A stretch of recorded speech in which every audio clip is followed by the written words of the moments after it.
সব সময় আনন্দে আর আনন্দ। হরে কৃষ্ণ। সুখ, শান্তি আর আনন্দ এই তিনটা জিনিস এক নয়।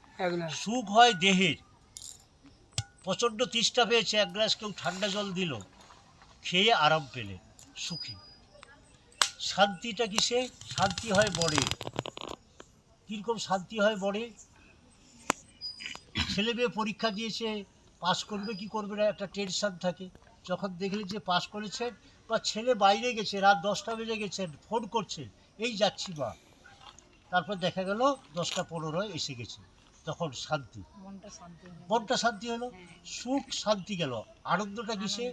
আনন্দটা একমাত্র আত্মার, যেটা গোবিন্দের থেকে আসে।